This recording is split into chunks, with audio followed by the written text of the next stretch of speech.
નમસ્કાર વિદ્યાર્થી મિત્રો, સ્વાગત છે તમારી YouTube channel class sir એકેમાં.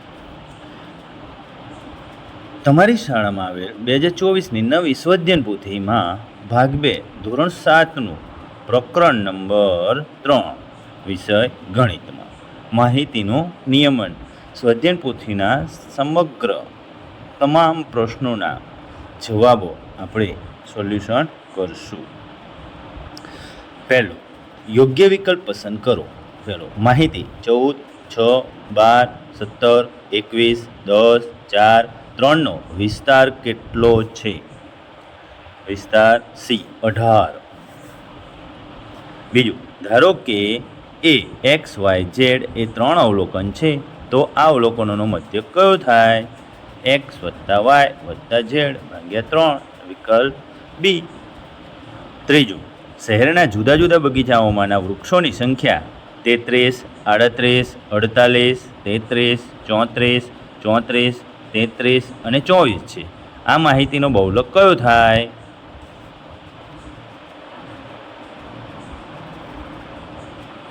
C 33. ચોથું, પ્રાપ્તાંકો 3, 4, 5, 6, 7, 3, 4 નો મધ્યસ્થ શોધો. સી 4.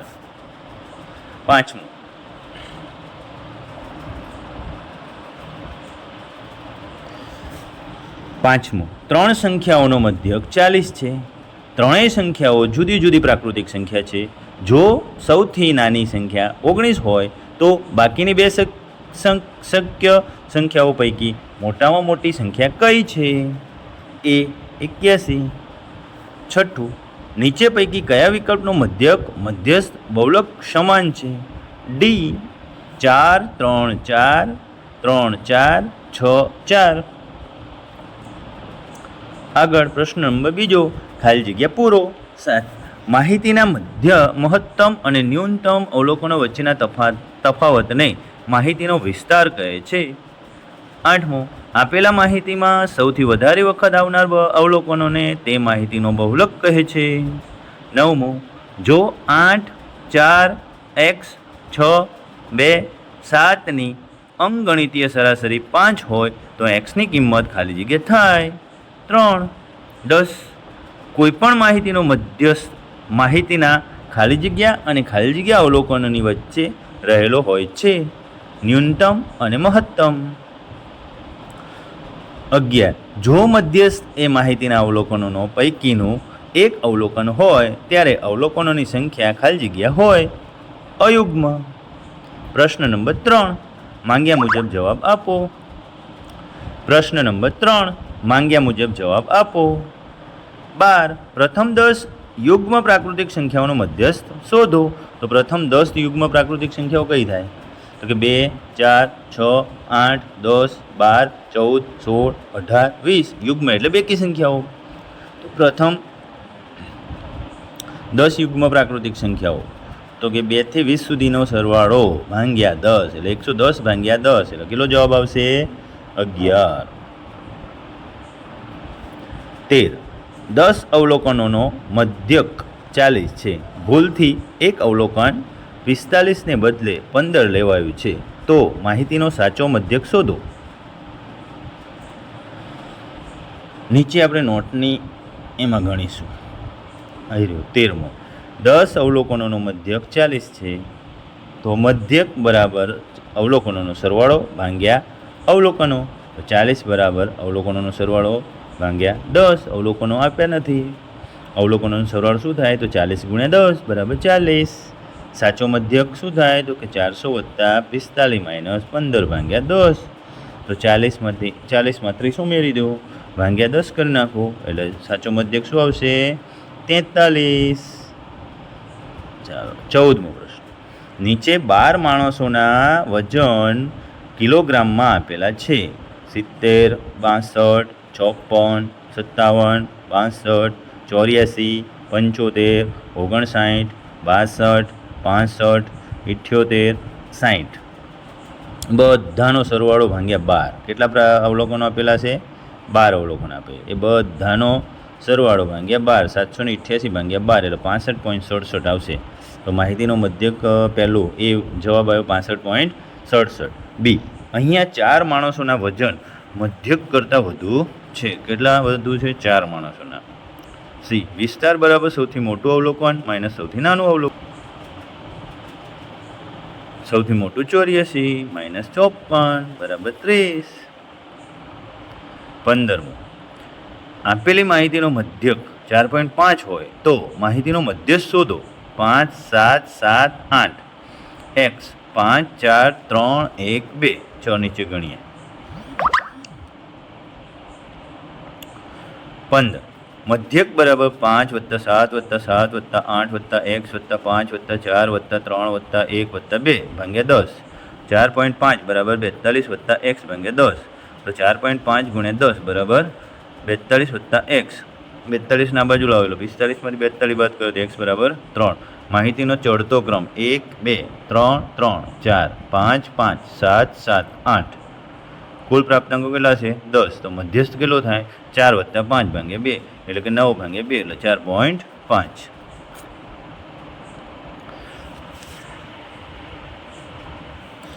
16. એક પાસાને 15 વખત ફેંકતા મળતા અવલોકનો નીચે મુજબ છે. 5, 3, 4, 1, 2, 6, 4, 2, 2, 3, 1, 5, 6, 1 અને 2. ચડતા ક્રમમાં ગોઠવો.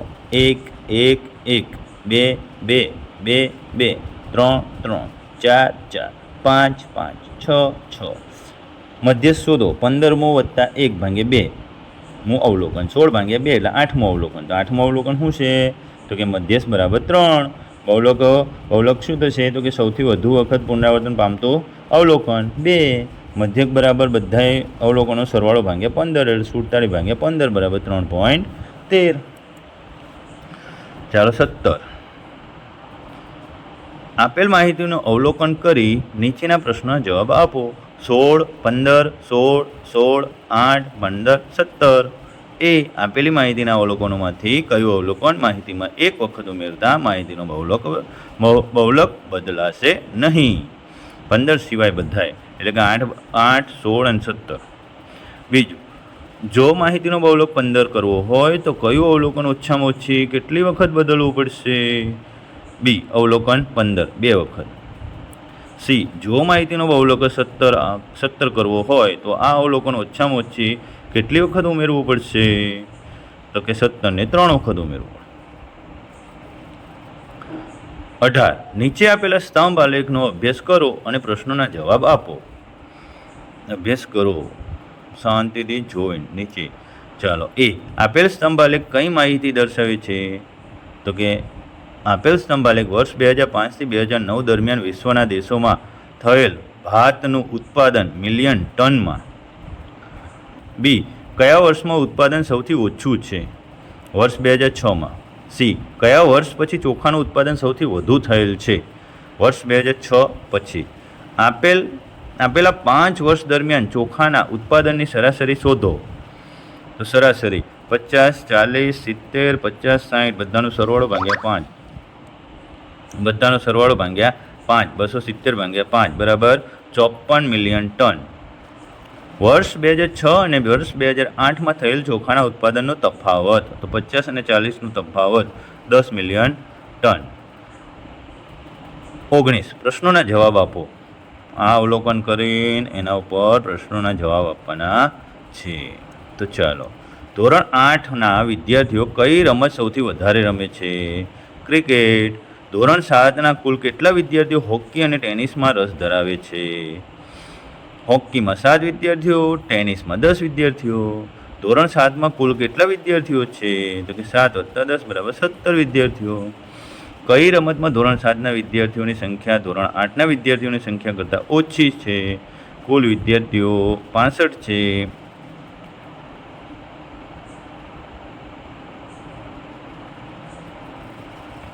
ડીમાં ક્રિકેટ. ઈ, કેટલી રમતમાં ધોરણ 8ના વિદ્યાર્થીની સંખ્યા ધોરણ 7 કરતાં ઓછી છે? 4 રમતમાં. એફ, ધોરણ 7ના બેડમિન્ટનમાં રસ ધરાવતા વિદ્યાર્થીઓની સંખ્યા તથા ધોરણ 8ના ટેનિસમાં રસ ધરાવતા વિદ્યાર્થીઓની સંખ્યાનો ગુણોત્તર શોધો. ધોરણ 7માં બેડમિન્ટનમાં રસ ધરાવતા વિદ્યાર્થીઓની સંખ્યા 14 છે. 8માં ટેનિસમાં રસ ધરાવતા વિદ્યાર્થીઓની સંખ્યા 7 છે. બંનેનો ગુણોત્તર 14:7 થાય. 14/7 બરાબર 2/1 એટલે 2:1 ગુણોત્તર મળશે. 20. એક સાર્વજનિક પુસ્તકાલયના ગ્રંથપાલ દ્વારા કોઈ એક ચોક્કસ અઠવાડિયા દરમિયાન નોંધાયેલા અવલોકન નીચે મુજબ છે. સોમવારે 400, મંગળવારે 600, બુધવારે 350, ગુરુવારે 550, શુક્રવારે 500 અને શનિવારે 350 સમાચાર પત્ર વાચકો હતા. સામાયિક વાચકો સોમવારે 150, મંગળવારે 100, બુધવારે 200, ગુરુવારે 300, શુક્રવારે 250, શનિવારે 200. બધાનું આડું અને ઊભું ટોટલ કરી નાખવાનું. પહેલાં શું કરવાનું? આડું અને ઊભું ટોટલ, આમ ઊભું, આ બધાયનું ઊભું ટોટલ કરી નાખવાનું. કરી નાખ્યું, આડું ટોટલ કરી નાખવાનું. ચલો પછી યોગ્ય પ્રમાણમાં લઈ 2 સ્તંભવાળા આલેખની રચના કરો. તો નીચે તમને આલેખની રચના આપેલી છે. પહેલાં પ્રમાણમાં લઈ લો. વાય અક્ષ ઉપર 1 એકમ બરાબર 50 લઈ લો અને એક બાજુ કોરું રાખો ને એક બાજુ ત્રાસી લીટીઓ. સમાચાર પત્ર માટે કોરું બ્લેન્ક લીટી રાખો અને સામાયિકો માટે ત્રાસી લીટીવાળો. તો સોમવાર, મંગળવાર, બુધવાર, ગુરુવાર બંને સ્તંભ બાજુમાં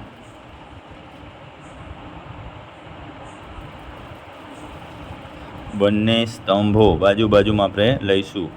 તો અહીંયા 400 છે, આટલા છે, અહીંયા આ ઉપર છે, અહીંયા છે, અહીંયા ખાસ થોડી લીટી ઝાંખી પડતી હોય તો શાંતિથી વિડીયોને પોઝ કરીને જોઈને વ્યવસ્થિત રીતે દોરી નાખો. અને પછી પ્રશ્ન નંબર 2, કયા દિવસે પુસ્તકાલયમાં વાચકો સંખ્યા સૌથી વધુ હોય છે? તો કે ગુરુવારે. સી, સામાયિક વાચકોની સંખ્યાનો મધ્યક શોધો. તો 1200/6 એટલે 200.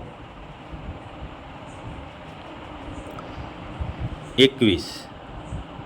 યોગ્ય વિકલ્પ પસંદ કરો. પહેલું, 4, 5, 6, 7, 8, 9, 10નો મધ્યસ્થ 7 છે. 4, 5, 6, 7, 8, 9, 10 મધ્યક 7 છે. 4, 5, 6, 7, 8, 9, 10નો બહુલક 7 છે. તો પહેલું ને બીજું સાચા છે, બાકી ખોટું. આલેખ પરથી પ્રશ્ન 22 અને 23નો જવાબ આપો. તો ચાલો 22 અને 23. 22માં એક શહેરનું લઘુત્તમ સરેરાશ તાપમાન બીજા શહેરના મહત્તમ સરેરાશ તાપમાન જેટલું હોય તેવા 2 શહેરો કયા છે? લઘુત્તમ અને મહત્તમ એટલે સૌથી વધુમાં જમ્મુ અને સૌથી ઓછામાં દિલ્હી. એ સરખું છે એટલે દિલ્હી અને જમ્મુ. 23. વડોદરાના લઘુત્તમ સરેરાશ તાપમાન કરતાં મહત્તમ સરેરાશ તાપમાન કેટલું વધારે છે? 60°. અધ્યયન નિષ્પત્તિનું સર્વગ્રાહી મૂલ્યાંકન કરો. બાળકો, પહેલાં આ સર્વગ્રાહી મૂલ્યાંકન તમારી નોટમાં જાતે તમારી સ્વાધ્યાયન પોથીમાં જાતે ગણતરી કરો અને પછી તમારા જવાબો ચેક કરો. ચાલો યોગ્ય વિકલ્પ પસંદ કરો. પહેલો, ઉતરતા ક્રમમાં ગોઠવેલી માહિતીના અવલોકનો પૈકી બંને છેડાના અવલોકનોને કાઢી નાખવામાં આવે છે. આમ કરતાં મધ્યવર્તી સ્થિતિના કયા માપ ઉપર અસર થઈ શકે? મધ્યક અને બહુલક બંને માપ ઉપર અસર થઈ શકે. મધ્યક અને બહુલક. બીજું, રામ તેની પ્રથમ 3 પરીક્ષામાં અનુક્રમે 97, 73 અને 88 ગુણ મેળવે છે.